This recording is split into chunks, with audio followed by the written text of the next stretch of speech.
Revenue department का को कमाल करते हैं। रेवेन्यू डिपार्टमेंट वाले एक ऐसा मसला मैं ला रहा हूँ कि रेवेन्यू वाले कहीं भी कुछ भी कर सकते हैं।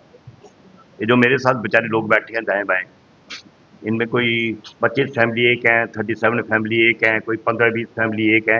ये सब लोग डिस्प्लेस हुए थे 71 में शब एरिया से।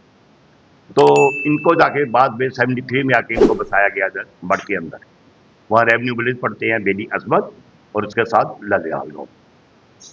जो जमीन इनको अलाट की गई, जमीन इनको अलाट की गई खसरा नंबर 424, 425, 426, 427, 4 नंबर खसरा से जो जमीन इनको अलाट हुई, वो जमीन कहाँ पड़ती है?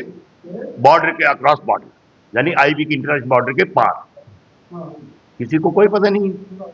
और इनको जो पोजेशन दे दिया गया वो नो मैन लैंड, जो पाकिस्तान की लैंड है, पता नहीं किसकी लैंड है, जिनको नो मैन लैंड बोलते हैं, वो इनको पोजेशन में दे दी।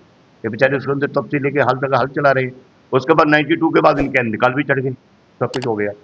और तब से देखो मजेदार बात यह है कि आज तक उस जमीन की गर्दौरी भी हो रही है और इंतकाल भी उसके चल रहे हैं सारे।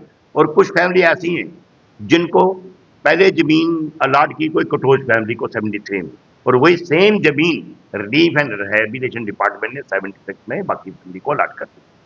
और उनका आपस का झगड़ा चल रहा है। और इनका पता तब चलता है जब गवर्नमेंट ने एक लैंड लेनी थी फेंसिंग के लिए 135 फुट चौड़ाई में, तब देखे पता चलता भाई ये तो आपकी जमीन ही नहीं है। उसके पहले जितनी बार कहीं खराबा हुआ, कहीं बारिश हुई, कहीं ओले पड़े, जमीन पाकिस्तान पड़ती है उस पार और इनको खराबा इधर मिल गया।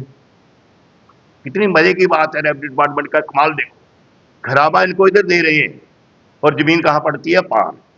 गिरदावरी उसकी हर साल चढ़ जाती है, जमीन कहाँ पड़ती है? पाकिस्तान के उस पार।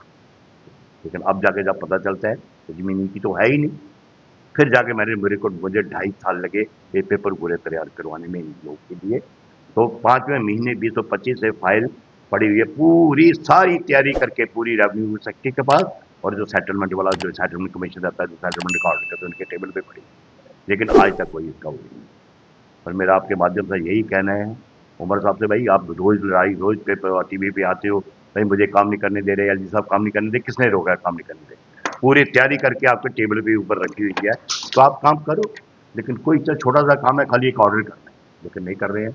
मुझे ऐसा लगता है कि आपके माध्यम से मैं जो अपने उमर साहब से एक ही कहकर दरख्वास्त करता हूँ कि या तो ये काम कर दो, नहीं तो मुझे इन लोगों को लेके सड़कों पे आना करेगा। बाद में मत बोलना कि धरने प्रदर्शन हो गए, रोड जाम लगेंगे, फिर कहोगे बीजेपी वाले ये करते हैं वो करते हैं।